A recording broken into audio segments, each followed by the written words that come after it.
In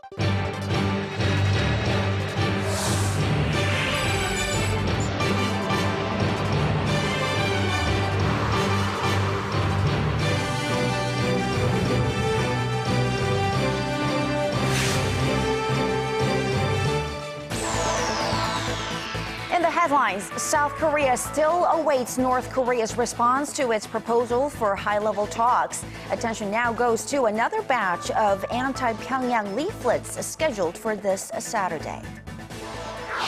The ITU conference in Korea's Busan sets the stage for hyper-connected digital revolution on the back of commercialization of the fifth-generation mobile communication services. And leaders of Hong Kong's pro-democracy movement sit down for talks with government officials this evening. Hello, everybody. Welcome to the newscast coming to you live from Seoul. I am Kang Chery. North Korea remains mum on whether it will participate in high-level inter-Korean talks proposed by South Korea for October 30th. But they weren't completely silent, as Pyongyang has warned of fresh attacks on the South if anti-Pyongyang leaflets are flown again across the border this weekend. Kwon Soa reports. Still no word from Pyongyang. South Korea saw another day come and go on Tuesday, with no response from North Korea over its proposal to hold high-level political talks next Thursday. The North state-run Korean Central News Agency said Tuesday that inter-Korean relations are at a critical crossroads, adding that if South Korea wants to hold the talks, it should first create an atmosphere for improving relations. This comes a day after Pyongyang warned it would retaliate if Seoul continues with what it called provocations.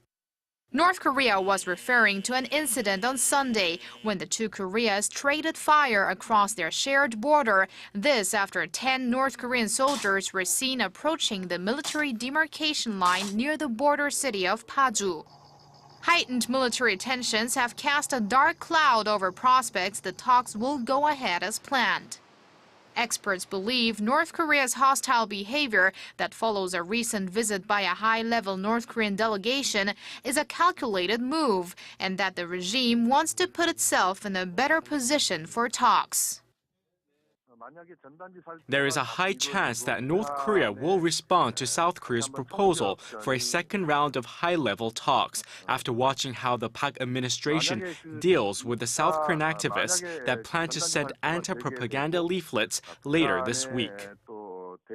Sunday's shootout came a little over a week after North Korea fired at balloons carrying the leaflets.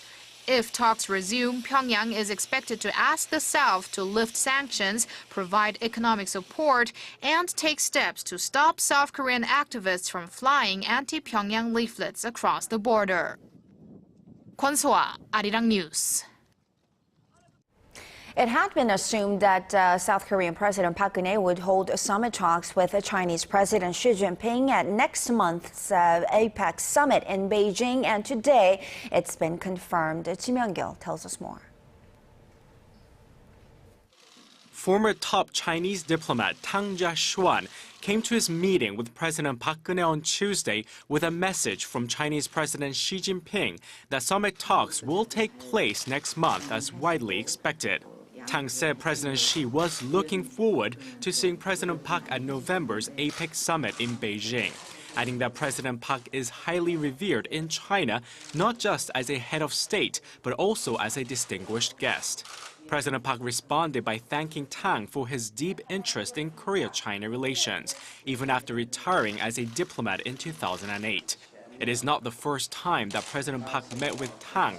She had talked with the former Chinese official on several occasions before becoming president to discuss issues mainly related to Pyongyang's nuclear program. As for the upcoming Korea-China summit, it would come just 4 months after Chinese President Xi visited President Park in Seoul. That visit was seen as a snub to Pyongyang, since the Chinese leader decided to visit Seoul before North Korea.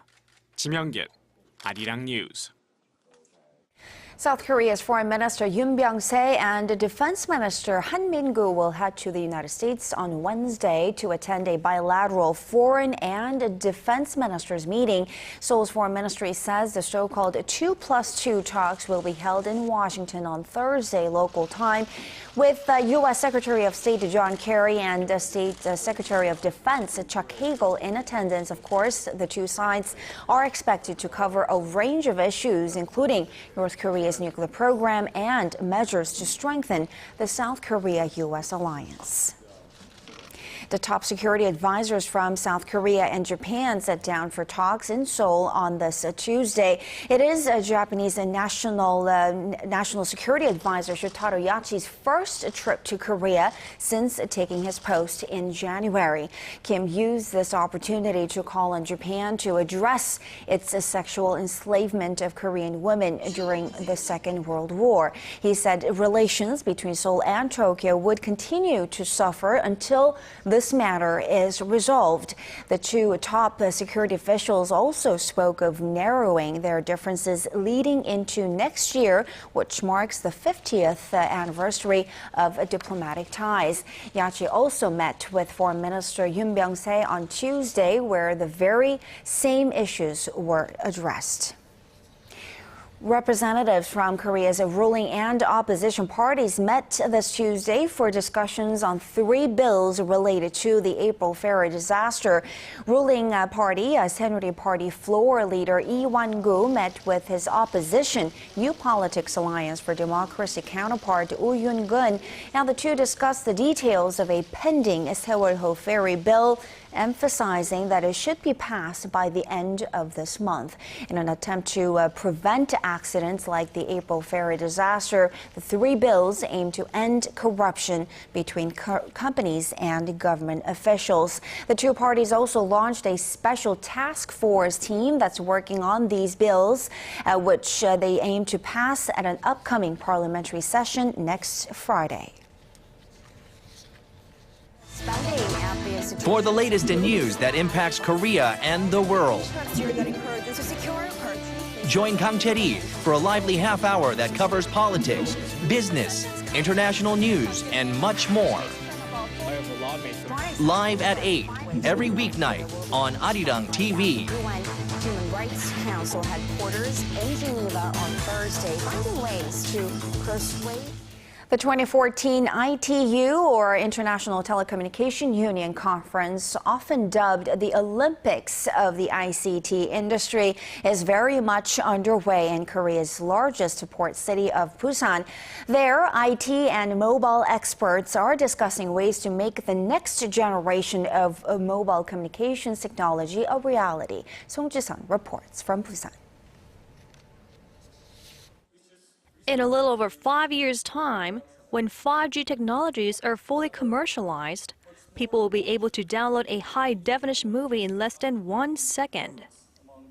The 5th generation of mobile communications technology is several hundred times faster than its predecessor LTE, as a giga-level data rate is now a reality.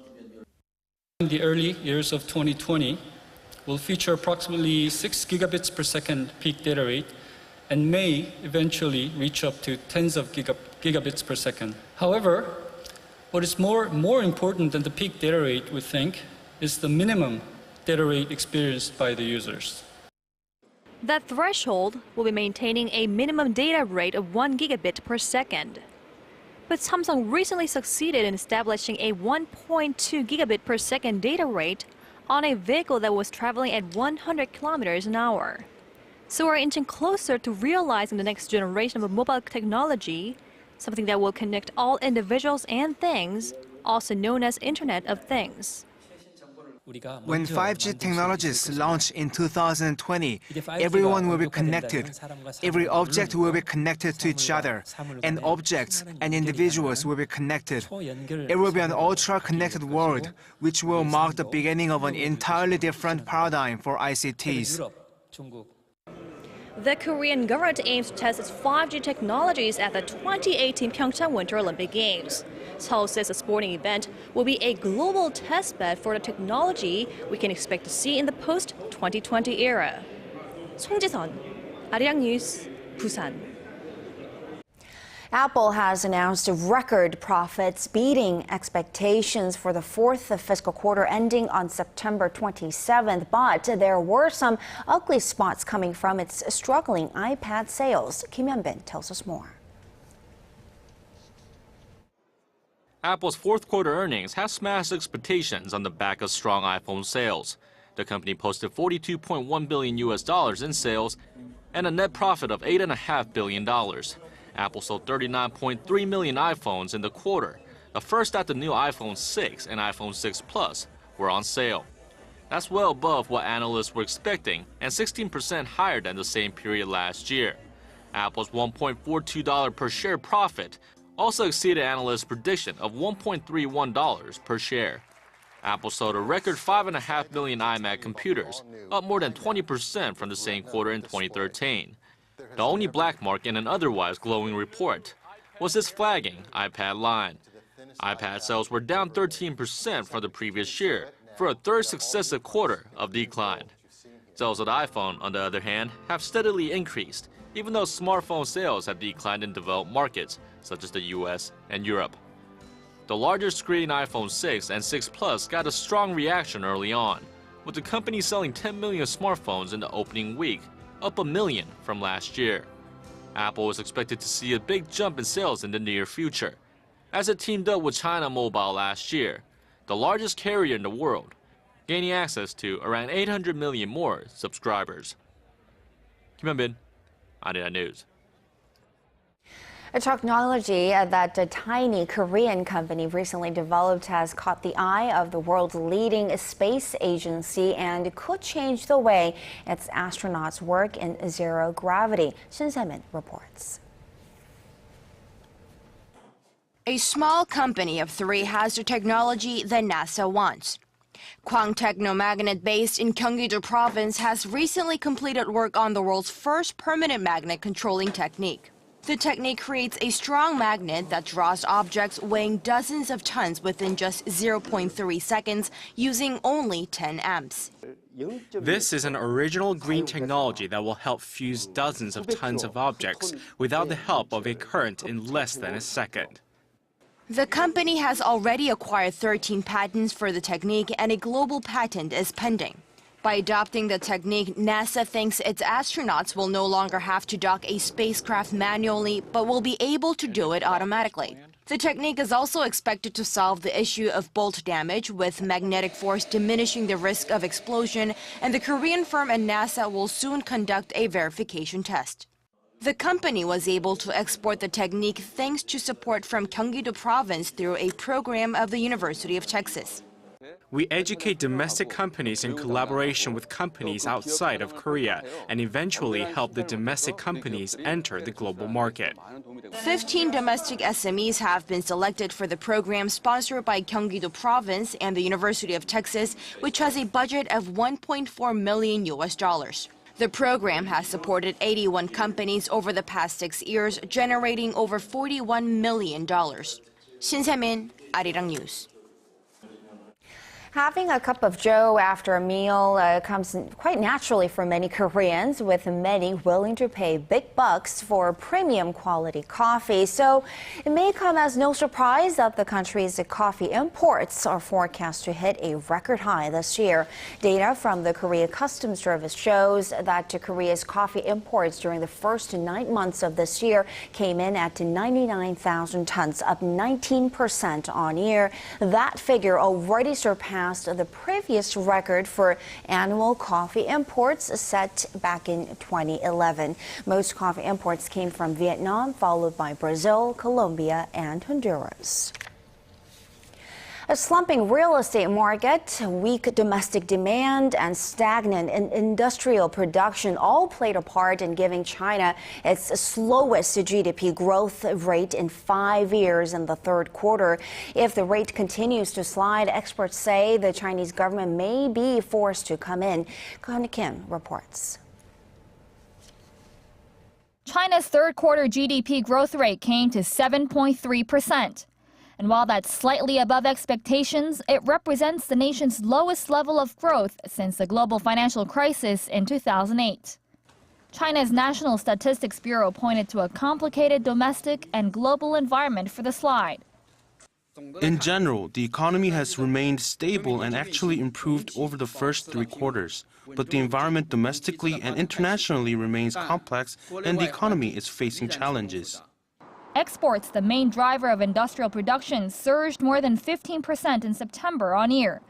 But that was offset by China's weak property sector, according to the Australia and New Zealand banking group. Yeah, I think property sector is something, worry us quite a lot. It was a main driver for this current slowdown. If you look at unsold housing in first, second, and third-tier cities, they remain quite high. Average sales volume fell by 20 or 30%. Property sales revenue dropped nearly 9% in the first 9 months of 2014 on year. Real estate investment climbed 12.5% during the same period, down from 13.2% recorded from January to August. Experts say the weak quarterly figures may be indicative of a weaker performance in the domestic economy and in turn could dampen demand for Chinese equities, commodities, and currency. To counter, analysts say the Chinese government may be forced to cut its interest rate, especially if the quarterly growth rate slips below 7%. Connie Kim, ARIRANG News. He's one of the biggest and most popular artists from the 90s and hailed by some as Korea's cultural president. Seo Tae-ji is back with a new album and more than ever is ready to connect more with his fans. Im Yoon-hee has this report. A singer, musician, and songwriter who changed the Korean music industry in the 90s. Seo Tae-ji has been dubbed by some as the president of culture, as his work has led to some of the biggest contributions to the development of Korean pop culture. It's been over 5 years since he's released a full solo album. And now, to the excitement of many fans, the legend is back from his hiatus with his 9th album, Quiet Night.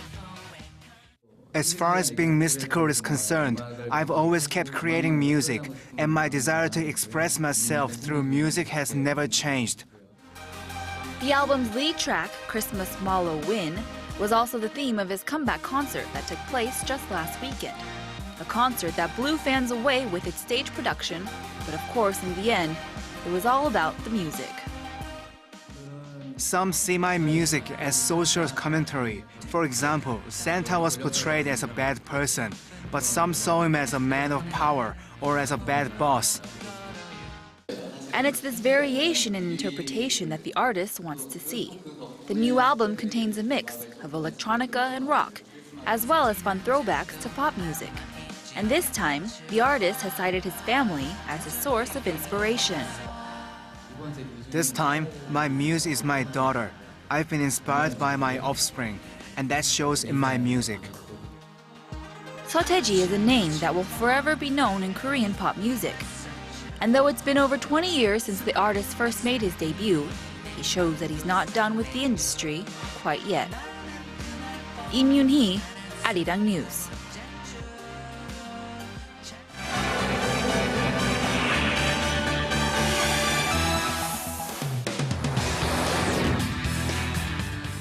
Pro-democracy protest leaders and Hong Kong officials are holding talks at this hour as demonstrators remain on the city streets. And for more, Paul Yi is joining us from the news center. Paul, the talks were slated to kick off less than an hour ago or so. What's the latest? Well, the live televised meeting between student leaders and the local government has reportedly gotten off to a smooth start, with both sides arriving at the Academy of Medicine where the talks are scheduled to take place. However, expectations of a breakthrough are low. Ahead of the face-to-face talks, Hong Kong's chief executive C.Y. Leung told the media that the demands for universal suffrage were unacceptable and accused the pro-democracy movement of being orchestrated by, quote, external forces. Meanwhile, the region's high court granted injunctions to clear out protest sites in parts of the city, which police claim are violating public safety. The situation in Mongkok is spinning out of control and on the verge of turning into a riot. I appeal to the protesters in the unlawful assembly, especially to students, for the sake of your personal safety and public order, stay away from the dangerous areas in Mongkok. Authorities say the prospects for further clashes and even riots are growing in the Mongkok district as protesters refuse to leave. However, demonstrators there dispute the claim and say they will remain peaceful. And moving on to the Ebola crisis, Paul, the World Health Organization has declared Nigeria free of the deadly virus after 42 days without a single new case. So there is no question that this is a major victory in the fight against Ebola. So is it a turning point in stopping the spread of this virus? Well, the WHO is hailing it as a spectacular success story that shows the world can contain Ebola. However, other West African nations are still struggling to cope. This as the European Union is set to launch a $600 million aid package to the affected countries. And over in the U.S., dozens of people on the Ebola watch list have been cleared of infection. Our Connie Lee has the details. Key supplies have been sent to West Africa in the fight against Ebola. Ghana's President John Mahama told the BBC that fresh resources have begun to arrive in Guinea, Sierra Leone and Liberia, the three worst-hit West African countries. According to Mahama, the list of resources includes emergency food from the UN's World Food Program and more protective clothing. Supplies such as body bags, goggles and face masks have been in short supply in these countries. This comes as the World Health Organization declared that Nigeria is one more country that is now officially Ebola-free. Nigeria is now free of Ebola virus transmission. Just last week, Senegal also declared it was free of the virus. This is a spectacular success story that shows to the world that Ebola can be contained. But we must be clear that we only won a battle. The war will only end when West Africa is also declared free of Ebola. In other hopeful news, 43 people in the U.S. who came into contact with Ebola victim Thomas Duncan have now been officially cleared of the virus after not demonstrating any symptoms during a 21-day monitoring period. In Spain, a nurse who had contracted Ebola is also free of the virus. But apart from the good news, more than 4,500 people have already died from Ebola, and the virus is still rampant in parts of West Africa. Connie Lee, ARIRANG News. And shifting to South Africa, the high-profile Oscar Pistorius trial has come to its long-awaited conclusion with a prison sentence. Give us the details, Paul. Well, Judge Thoko Masipa on Tuesday sentenced Pistorius to 5 years in jail for the culpable homicide of his girlfriend Riva Steenkamp last year. The defense called for community service and house arrest, citing what they describe as Pistorius' vulnerable condition. Masipa rejected that suggestion as being too lenient. The 27-year-old double amputee was asked to stand as the judge handed down the sentence. The following is what I consider to be a sentence that is fair and just both to society and to the accused. Count 1, culpable homicide.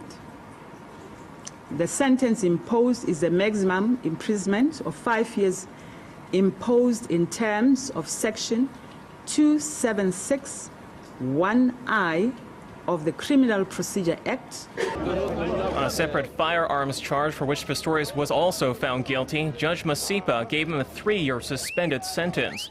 There was no immediate reaction from members of the athlete's family or relatives of the victim.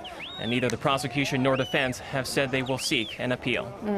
And ending on a rather solemn note today, legendary fashion designer Oscar de la Renta has died at the age of 82. De la Renta was definitely one of the most highly sought-after designers of the last half-century, and he, of course, leaves an incredible legacy behind. Absolutely. It's a tremendous loss for the fashion world, and many are mourning the loss of one of the industry's greatest icons. De la Renta was best known for dressing Hollywood stars on the red carpet, as well as American first ladies, including Laura Bush and Hillary Clinton. Reports say he passed away at his home in the U.S. state of Connecticut on Monday after an 8-year battle with cancer. We've lost a genius. We've lost a brilliant artist and an elegant and lovely, kind human being. And his dresses and his work will live on forever, I think. Well, it's incredibly sad. He gave a tremendous amount to the world of fashion and to the world in general. He was a wonderful man, and I was very honored to wear this dress before I knew what had happened. De la Renta was born in the Dominican Republic and studied the art of fashion in Spain. He then went on to make his name in the 1960s by dressing First Lady Jackie Kennedy. Back to you, Chery. Thank you so much, Paul, there. And we'll see you back here in just about 2 hours.